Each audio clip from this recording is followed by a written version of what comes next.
വഖഫ് ഉൾപ്പെടെയുള്ള ബില്ലുകളുടെ ഉള്ളടക്കം വിശദീകരിക്കാൻ എംപിമാരുടെ യോഗം ഇന്ന് ചേരും. ലോക്സഭയിൽ സ്വകാര്യ സർവകലാശാലയ്ക്ക് അനുമതി നൽകുന്ന ത്രിഭുവൻ യൂണിവേഴ്സിറ്റി ബില്ലും രാജ്യസഭയിൽ എയർക്രാഫ്റ്റ് ബില്ലും ഇന്ന് കൊണ്ടുവരും. വഖഫ് ഭേദഗതി നിയമത്തിനെതിരായ മുസ്ലിം വ്യക്തി നിയമ ബോർഡിന്റെ ബീഹാർ നിയമസഭയ്ക്ക് മുന്നിലെ പ്രതിഷേധവും ഇന്ന് നടക്കും. പട്നയിൽ നടക്കുന്ന പ്രതിഷേധത്തിൽ പാർലമെന്റ് സംയുക്ത സമിതിയിലെ പ്രതിപക്ഷാംഗങ്ങൾ ഉൾപ്പെടെ പങ്കെടുക്കും. സജു തോമസ് ഉണ്ട് വിവരങ്ങൾ നൽകാനായി. സജു, എംപിമാരുടെ പ്രത്യേക യോഗം ചേരുന്നുണ്ട്. പ്രത്യേകിച്ച് വഖഫ് ബിൽ ഉൾപ്പെടെ നിരവധി ബില്ലുകളിൽ ആശങ്കയും പ്രതിഷേധവും ഒക്കെ രേഖപ്പെടുത്തുന്ന ഒരു സാഹചര്യത്തിലാണ് യോഗം. ഒപ്പം തന്നെ വഖഫ് ബില്ലുമായി ബന്ധപ്പെട്ട പ്രതിഷേധങ്ങളും അനുബന്ധമായി നടക്കുന്നു. വിശദാംശങ്ങൾ.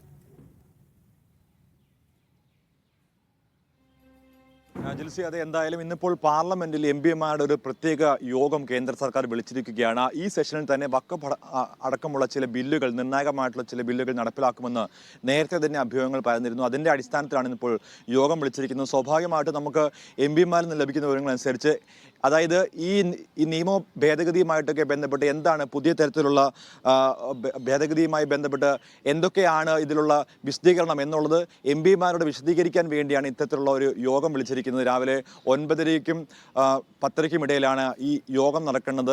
എല്ലാ എംപിമാരെയും വിളിച്ചുകൊണ്ട്, പ്രത്യേകിച്ച് ഇന്ന് പട്നയിൽ വഖഫ് നിയമ ഭേദഗതിക്കെതിരെ മുസ്ലിം വ്യക്തി നിയമ ബോർഡിന്റെ ഒരു പ്രതിഷേധം നടക്കുകയാണ്. നിയമസഭയ്ക്ക് മുമ്പിൽ, ബീഹാറിലെ നിയമസഭയ്ക്ക് മുൻപിലാണ് ഇത്തരം ഒരു പ്രതിഷേധം നടക്കുന്നത്. ടി മുഹമ്മദ് ബഷീർ അടക്കമുള്ള പ്രതിപക്ഷ എംപിമാർ ഈ യോഗത്തിൽ പങ്കെടുക്കുന്നുണ്ട്. പ്രത്യേകിച്ച് വലിയ പ്രതിഷേധമുണ്ടാക്കിയ വഖഫ് നിയമ ഭേദഗതിയുമായി ബന്ധപ്പെട്ട് എന്തായാലും കേന്ദ്ര സർക്കാരിന് ഈ തെരഞ്ഞെടുപ്പിൽ പോലും വലിയ തിരിച്ചടി ഉണ്ടായിട്ടുണ്ട്. അതെന്തായാലും ഈ നിയമസഭ അല്ലെങ്കിൽ ഈ ലോക്സഭാ സമ്മേളനത്തിൽ ഈ ബില്ല് ഭേദഗതിയോടുകൂടി, JPCയുടെ ഭേദഗതിയോടുകൂടി നടപ്പിലാക്കാൻ ശ്രമിക്കുമ്പോൾ അതിൽ ചില നീക്കുപോക്കുകൾ വരുത്താൻ കേന്ദ്ര സർക്കാർ തയ്യാറാകുന്നുണ്ട് എന്ന് വേണം മനസ്സിലാക്കാൻ. പ്രത്യേകിച്ച് ഈ അംഗങ്ങളുടെ നിയമനവുമായിട്ടൊക്കെ ബന്ധപ്പെട്ട് മുസ്ലിം ഇതര വ്യക്തിയെ ഈ വഖഫ് നിയമത്തിലേക്ക് അല്ലെങ്കിൽ വഖഫ് ബോർഡിലേക്ക് നിയമിക്കുക എന്നുള്ള ചില നിർദ്ദേശങ്ങളൊക്കെയും എന്തായാലും കേന്ദ്ര സർക്കാർ നേരത്തെ മുൻപോട്ട് വെച്ചിരുന്നു. അതിനെതിരെ വലിയ സമരമൊക്കെയും നിലനിന്ന് നമ്മൾ കണ്ടതാണ്. എന്തായാലും ഈ വിഷയവുമായിട്ടൊക്കെ ബന്ധപ്പെട്ട് വരും ദിവസങ്ങളിൽ വിവിധ സംസ്ഥാനങ്ങളിൽ മുസ്ലിം വ്യക്തി നിയമ ഭേദഗതി ബോർഡിന്റെ അടക്കമുള്ള അല്ലെങ്കിൽ വലിയ പ്രതിഷേധമുണ്ടാവാൻ സാധ്യതയുണ്ട്. ഇന്നിപ്പോൾ പാർലമെന്റിൽ ചില ബില്ലുകളും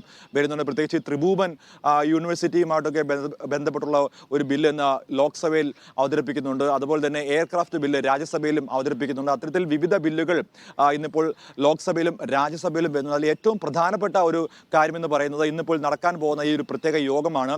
അതായത് ഏതൊക്കെ ബില്ല്, അതിൻ്റെ ഉള്ളടക്കം എന്താണ് എന്നുള്ളത് എംപിമാരോട് വിശദീകരിക്കാൻ വേണ്ടിയാണ് ഈ ഒരു യോഗം ചേരുന്നത്. സാധാരണ പുതിയ ബില്ലുകൾ വരുമ്പോൾ എംപിമാർക്ക് ആ ബില്ലിന്മേൽ എന്തൊക്കെ ഭേദഗതികൾ വരാനുണ്ട്, അല്ലെങ്കിൽ ആ ബില്ലിന്മേലുള്ള മറ്റു കാര്യങ്ങൾ എന്തൊക്കെയാണെന്ന് എംപിമാരോട് വിശദീകരിക്കുന്ന ഒരു പതിവ് ലോക്സഭയിലെ ഇരു സഭകളിലുമുണ്ട്. അത്തരത്തിലാണ് ഇപ്പോൾ എംപിമാർക്ക് ഇന്നലെ പാർലമെന്റ് നിർദ്ദേശം നൽകിയിരിക്കുന്നത്. ഇന്ന് രാവിലെ യോഗം നടക്കും. ഈ യോഗത്തിന് ശേഷമായിരിക്കും അതായത് ഇനിയിപ്പോൾ അടുത്ത ആഴ്ചയോടുകൂടി ആയിരിക്കും വഖഫ് ഭേദഗതി ബില്ല് ലോക്സഭയിൽ അവതരിപ്പിക്കാൻ പോകുന്നത്. ഞാൻ മുൻപ് സൂചിപ്പിച്ച കാര്യം ഏറ്റവും പ്രധാനമാണ്.